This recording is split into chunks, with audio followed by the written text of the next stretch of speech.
going on, everyone? This is your host, Sean Johnson, creator of Benchminer Hockey, and welcome to episode number 27 of the second season of the Benchminer Hockey Podcast.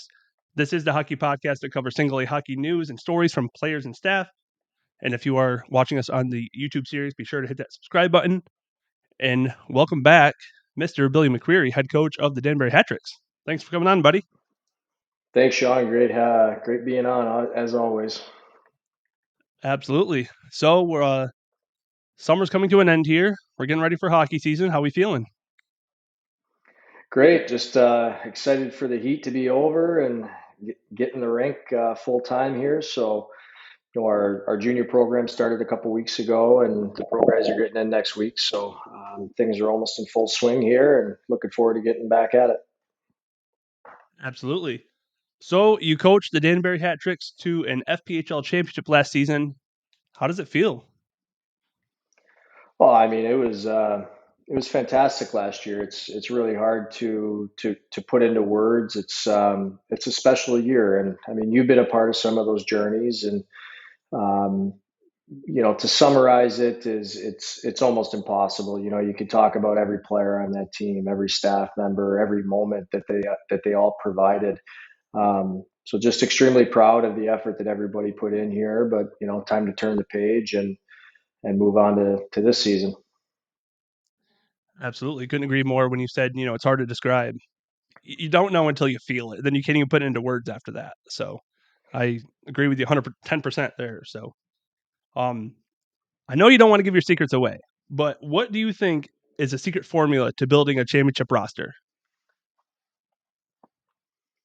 I mean, for me, it's a lot of it's the chemistry. You have to have good guys in the room. They have to be there for the right reasons. And you know, uh, listen, everybody in pro hockey wants to be in it for themselves to some degree, and we're all athletes, and we all have aspirations of our own, but at the same time, it's about putting the team first and having a team first mentality. And we talk a lot about family here in Danbury, and that's what we stick to. And if guys don't buy into it, if they don't accept it, they're just not a part of it. And it's unfortunate because we've had some good guys really come and go, some good skilled hockey players. But for us, it's about the mindset, it's about the willingness. And I think if you talk to the coaches around the league from last year, I think our guys were just willing to block more shots. They were willing to go the extra mile, and in my opinion, that's why we were one goal better. Absolutely. You guys had it made last year. I know I can't even remember who I picked in my finals predictions, and I can't remember if I picked you guys, but I knew you guys were top four regardless. But man, I was getting kind of worried. When it came down to the finals, you guys were down 0-2, and I was like, this isn't looking pretty. But the way the schedule lines up, it's like they kind of put the one seed at a disadvantage by going on the road the first two games, Yeah, especially when it's a best of five. But we'll get into that later. yeah. I mean, yeah, you don't really see that in too many other leagues, right? Especially a best of five, and to go down 0-2 is tough, but very resilient group. And they weren't afraid of any challenges last year. And I don't know where you picked us, but there wasn't a lot of people that picked us to win it last year. And I think that was a big piece of our resiliency. We had a lot to prove last season. Absolutely. I'll have to go back in the archives and find out where I put you guys because I don't remember. I want to say I had you in the championship round. If I didn't, I done messed up then. That's all right. We won't hold it against you, Sean. So let's talk about the moment your Danbury Hat became champions. So Michael Marchessaint squeaked a slow roller past Greg Hussey. What was going through your mind when you realized that Marchessaint had scored the goal? Because I don't think anyone realized that the puck went in the net for the first couple seconds. No, and I'm trying to let the chills kind of subside here. Just thinking about the moment because they were taking it to us in overtime. They'd made a serious push, and I think they hit a post, and Willie made some big saves, and all of a sudden we're on a breakout, and Abdallah gave it to Pamelayan, and he gave it back to X, and you're watching 2D jump up in the rush in overtime, and as a coach, you're thinking, oh man, like I don't know if this is going to work out, but you just have to trust your players. You have to trust the game. And, X drove the puck on net and made a really good play and good, strong play. And, Marchie being the big body with a big, long stick, getting to the front of the net like he did all year is, is textbook. I mean, how many times in overtime when you win a playoff championship is it a beautiful play, right? It's just a gritty Mhm. goal. Marchie got a big body to the net, got a touch on it before their defender did, and Hussey's 5 hole was a focus for us, all series, and it just happened to work out in that moment, and I'll never forget it because the only thing I could do was turn to my staff and we hugged for like what felt like 10 minutes because it was just an outpouring of emotion, and it seemed like a harmless play, and all of a sudden the season was over, and you see the guys shedding their mitts and the helmets are off and the tears are flowing. And, as a coach, it's remarkable. Those guys buy in all year and they work so hard, for what we asked them to do. And, to see it work out for them, again, it could have worked out for Carolina the same way. And it was remarkable to be a part of. And I was really proud of the guys and just fortunate to be able to see those looks on their faces at the end of the year. Absolutely.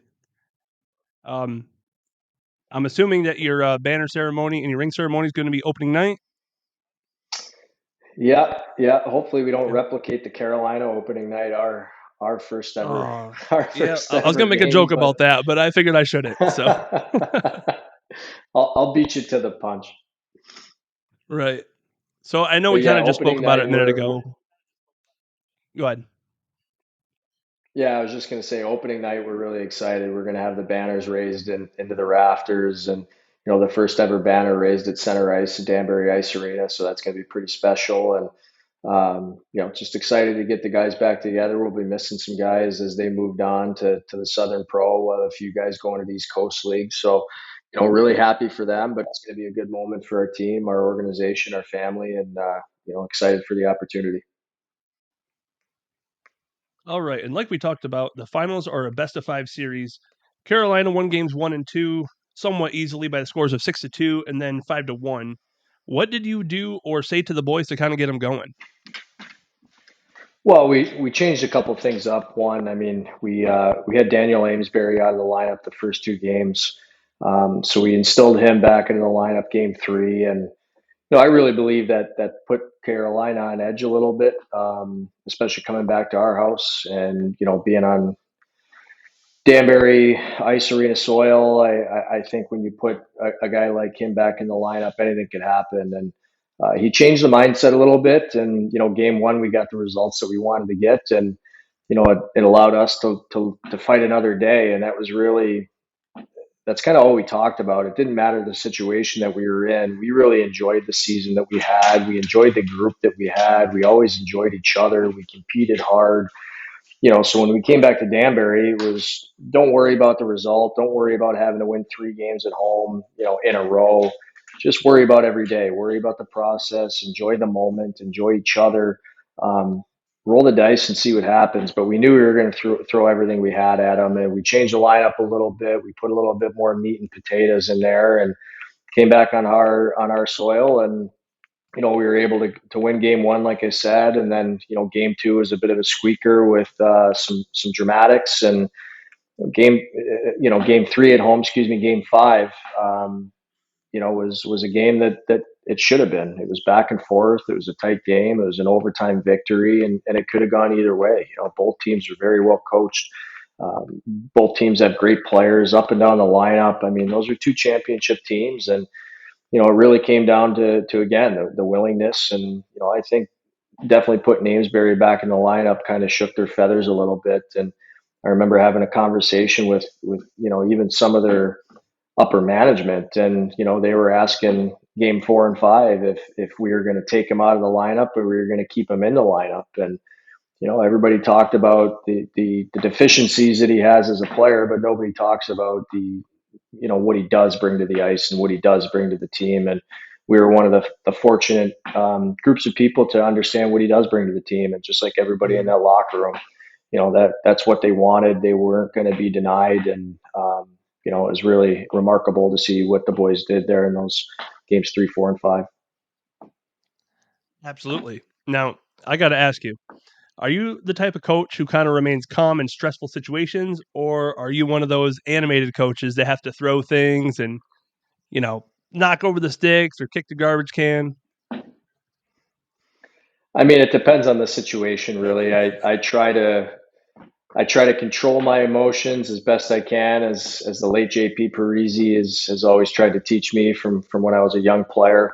Um, but I think passion is a good thing, and I certainly allow that passion to come out. And I think there's a few photos of me online, almost up over the glass and big goals, big moments. I think it was the decider in Binghamton. I almost went up into the stands just because there's so much passion and there's so much energy in that building, and we really love what we do. We care about what we do, and sometimes that passion comes out. So I'm definitely a passionate coach, passionate person, and you got to let that come out at times.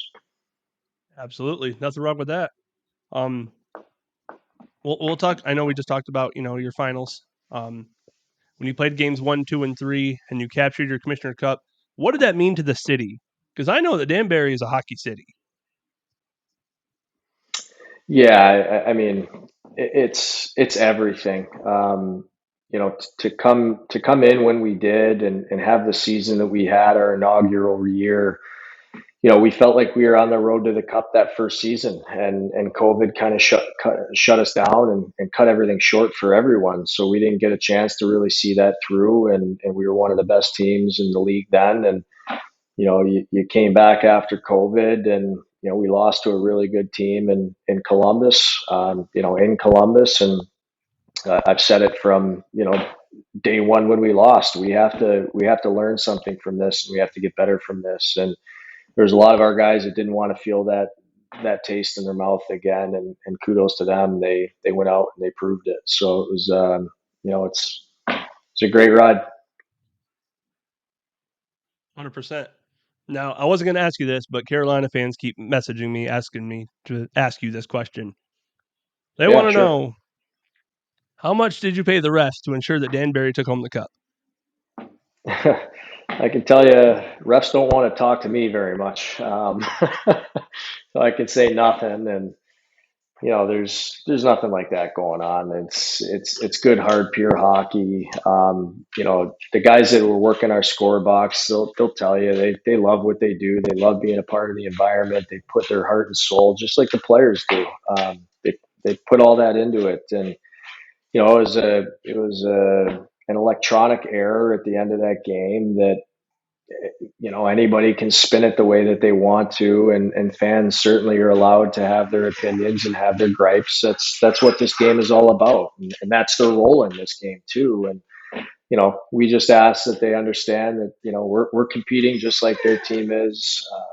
Their off ice officials are working just as hard as ours. And it was a tough moment, but the guys that work in our score box, they're working in the American League too. So they're knowledgeable guys. They know what they're doing. They put a ton of passion and energy into it. And it was an unfortunate situation that I think the refs really they really got it right. And I think again, there's a couple pictures of me where I'm standing actually up on the boards, on the front of the boards, kind of looking at our score box like, what just happened? So everybody was kind of on edge, but the refs did their job, and we are where we are. Oh, absolutely. Um, it's not an easy job. I mean, I don't think there is an easy job in hockey, if I'm being quite honest with you. No, I So, can't think of one. so after your team won the finals and before everyone went home for the summer, did you guys do anything together as a team to celebrate before everyone took off?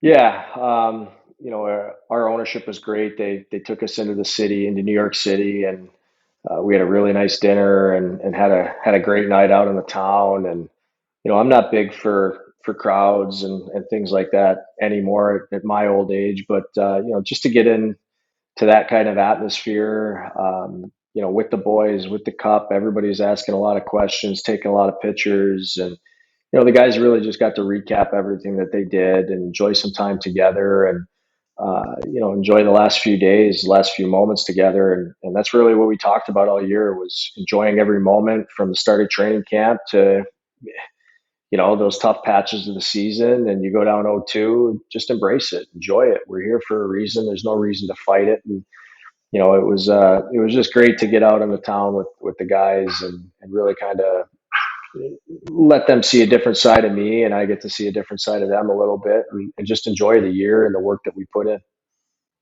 Absolutely. And because I'm not sure if a lot of fans understand this or not, because there are a lot of newer fans, different teams coming into the league, stuff like that. But you will never, at this level, you will never have the same exact team you did 1 year ago. It will never happen. No, no, it's unfortunate, and I think the guys will probably look back and laugh at me because we had a few team get-togethers after we won it all, and there was times where I was kind of struggling to keep it together because I knew in 2, 3, 4 days, whatever it was, that those guys are going to be gone, and this team is never going to be the same again. And part of that's my job in developing the players and developing the team, and good teams move players on. That's just what it is, and I was a part of that as a player. I was very fortunate to be a part of that as a player. um, and I was on the other side where you don't have good teams, and players don't move on. So you know what you have to do if you want to do right by the team, and you know what you have to do if you want to do right by the players. And we were really fortunate to be able to do that on both ends last year. So as much as I know our fans really hate to see the Brian Wilsons and the Johnny McDonalds and those guys move on, that's a part of the process. It's why we're here. And that's my burden now, is to go out and find the next crop of those guys and continue to train. Absolutely. So when you win the championship, everyone gets a day with the cup still. Is that still the tradition there in Danbury? It is in most cities, but Yep. what did you Yep. do with the cup on your day?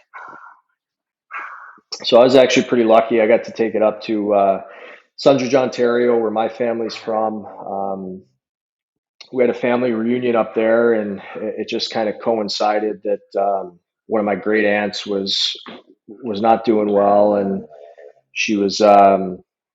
We knew as a family that we needed to get up there pretty quick and get there to see her and say hello and potentially goodbye. And was able to bring the cup up. And last time I saw my family up there was about 4 years ago, when my grandpa passed away. So it was really really sentimental for me, and a great moment to get up around my family, who kind of taught me everything and helped me become the person and the player and the coach that I am, the leader that I am, the mentor that I am. And just to share that with them, it was you kind of had to look up and say thank you, because it was just surreal, that the timing of everything. Absolutely. That's a really like touching story. It's actually really cool. Not a lot of people could, experience that in the time that you did. It's pretty impressive. But talking about, your win and defending your title, um I don't want to say how do you plan on protecting it, but no one has ever gone back to back. What is your plan to try to do so? Well, we're not going to change anything. We're going to stick to what we do, and we're going to build the culture that we build every year. And we're just going to build upon that every day. So we don't try to reinvent the wheel. I mean, the things that we do here in Danbury are the same things that I did and we did when we were in Huntsville in the Southern Pro League. They're the same things that they do at Shattuck St. Mary's. I mean, you talk about these programs that just have success upon success year after year. Not saying that that's who we're going to be and that's where we are, but that's our intention. And we're going to put the best group of guys together that we can, guys that are willing to buy in, play for our city, play the way that we want to play, have the willingness that we have. And we're just going to roll the dice, and hopefully that again, we are the last team standing. There's a lot of good teams, there's a lot of good coaches, so we're really going to have to put our best foot forward. And like you said, nobody's ever repeated. So again, just like last year, there's a lot of people that are saying that we can't do it, but that's kind of what we love. That's what we embrace, and that's how we grow. So we're excited for the opportunity, and there's going to be a lot of people saying that we're not going to do it again, but we're going to give everything we have, and I believe we have a really good shot of doing it. No, I agree with you 100% there. Like you said, you had a bunch of players that have been called up already. but like you said, it's your job to kind of, you know, next man up mentality. Like, let's bring in the, different recruits. Let's try to repeat this again. Speaking of recruits, though, for those of us that like may not know, because it's not something that we see, but how does the recruiting process happen? So it's a lot of connections based, and reaching out, phone calls, emails, reaching out to people that I've either played for or played with or played against, and I'm very fortunate to spend the amount of time that I have in this game, and I've played in some tremendous programs with tremendous people, and I've also competed against a lot of really tremendous hockey players, and those players are still in the game, and so it's really just about reaching out to the people that I know, and having people that trust me, and building professional athletes and building leaders. Building good people within our community. We just rely on those people to send us players that have the right mindset, the right willingness, and that want to be better. We don't really want to work with guys that are just okay being in the Federal Hockey League. There's guys that have, and nothing against those players that have been around for 4 or 5 years, but they are where they are, and we want to work with players that are aspiring to be at higher levels, and are willing to push themselves no matter way, shape, no matter how they have to. And we find success with those players, and those players are ultimately able to move on. Absolutely. And what would you say attracts players to play for Danbury? What makes them want to come to Connecticut if they're not from the Northeast? Yeah, I think it's the environment. It's the environment that we provide. Yeah, the it's the leadership as a whole. Like, we just have good people from top to bottom that want other players to succeed. It's not about Billy McCreary being a champion. It's about our team being the best that we can be, and then the individuals are able to receive and earn opportunities, from that. So it's really about the team, and I think players nowadays, they want to be a part of the best teams they can. They want to be a part of winning cultures.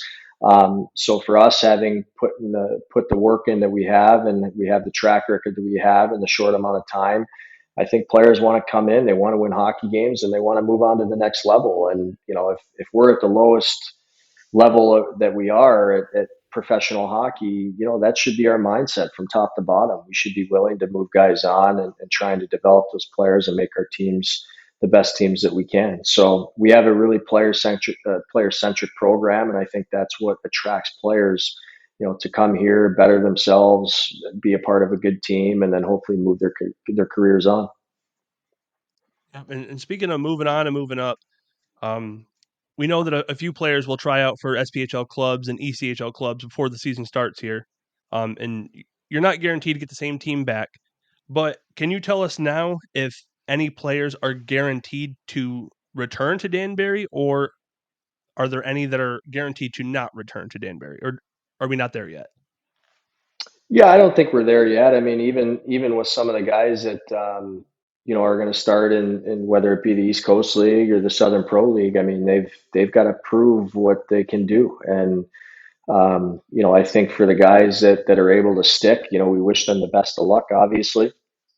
But for the guys that get cut, or don't stick at whatever level, they know that there's a tremendous home for them to come back here, and develop as players. And, a lot of those guys that are moving on, I would say 90% of them are rookies, so if they do need a second year of professional hockey to come in, get bigger, get stronger, because they're not ready for the East Coast Hockey League at 21 years old. There's not a lot of people that are. So if you need to come back and develop for another year, and now you're ready for the East Coast League at 22 or 23, there's nothing wrong with that. And I think that gets back to the environment that we're creating, and the fact that the players know that we want them to be successful. We want them to move on. We want them to achieve their dreams and reach the NHL. But at the same time, if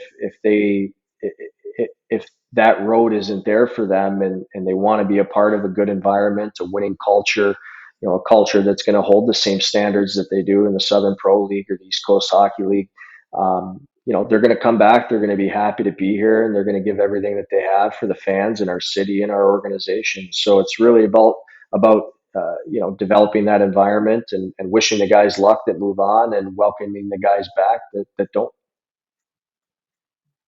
Absolutely. Just a couple more questions here for you. I don't want to take up too much of your time. what are some of your personal and professional goals this season? It's a good question. I would say personal goals are continuing to, better myself as a coach, as a leader, as a mentor.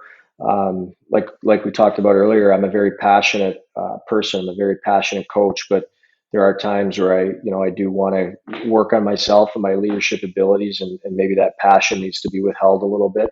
But for me, it's always about the team. It's always about building the best team that we can, moving the most kids on that we can to the next level. I mean, there's not a lot of guys at the minor pro ranks that really hang their hats on that. And I talk to coaches every day that just gripe and groan about guys getting called up to the East Coast League or the American League or the NHL. And like, that's why we're a part of this. Like, that's why we're in this Mhm. whole wheel, right? So that's the piece that I play in this in the wheel. And so that's my goal, is to just continue to win hockey games, create the environment that we've been creating here the last 4 years, and continue to move players on to higher levels, and see what all comes from it. But for our team, I mean, the goal is without question, win the championship, and that's been our goal every year. And if we are able to achieve that, from what everybody keeps telling us, yourself included, we'd be the first ones to repeat. But we can't think about the end goal. We just have to worry about our day-to-day process and getting this group in and getting to work here, and making sure that they gel as quickly as we have in the past, and going forward from there. Absolutely. No, I hear you there. It should be a really good season. And what do we got? 11 teams in the league now. So seems like the Yeah, league's a lot of growing and growing every competition. year. So it's only going to get better and It harder from is. here, right? It is. Who knows? It could be East Coast to West Coast before we know it. I wouldn't be surprised. A lot of rumors out there. I'm not going to say nothing, and I'm not going to You already spread any got either, but you already got north to south covered. You might as well go east west. that's right. So who are we rooting for this NFL season? Did you say the NFL season? Yeah. Ooh, that's a curveball for me. I'm gonna have to go with the Lions. All Being right. a Detroit guy myself, my family lives in Detroit. Always been the underdogs, and geez, to see what they're doing here as of late, I just think it's remarkable. And again, it gets back to their culture. It gets back, to their environment from the coach on down. They have a standard that they've set, and those players are living up to that standard. So it's fun to see. I don't know how long we'll get to enjoy it, but we'll enjoy it while we can. Absolutely. I mean, like you just said, what they're doing is remarkable. I love Dan Campbell and his energy and passion, and he's a perfect guy for Detroit football. I don't care. Yeah, no bullshit in that guy. Let's just go Uh, forward, and let's go forward quick. yeah, let's bite him in the kneecaps and move on, or whatever he said. Yeah. I don't know. So just He a said a couple lot of closing. stuff. Yeah, he has a couple closing remarks here. I just want to say, um, I actually recently got a message from Bonnie Killmeyer. This message is basically directed toward Carolina Thunderbird fans, but I want to make sure that if you follow my podcast, you hear this. So Finley Gunter will be 2 years old this month. She was born with Down syndrome and is now battling AML, which is a rare form of leukemia. And she actually recently had open heart surgery as well. So this month, on October 21st, there will be a fundraiser at Gunter's Family Kitchen of Moxville in Moxville, North Carolina. If you are in the Winston-Salem area, if you are in North Carolina, highly recommend you guys go attend this event. It would mean the world to her and her family. If you are unable to attend this event and you would like to make a donation to Finley, you can call Tina Gunter at 336 909 3232. And one more time, that'd be Tina Gunter at 336 909 3232. I'm also going to have Nick, who produces and edits all of our podcasts, to put that fundraiser poster right here on the podcast. I'll put a description in the bio, whatever we have to do, but I want to make sure that if you're able to attend, please attend. If you're able to make a donation, I'm sure that family would greatly appreciate that. As a father to a 1 year old little girl, that breaks my heart. I could not imagine if I was in that situation. 100%. I'm shooting her a text right now, and anything that we can do from the Hat organization.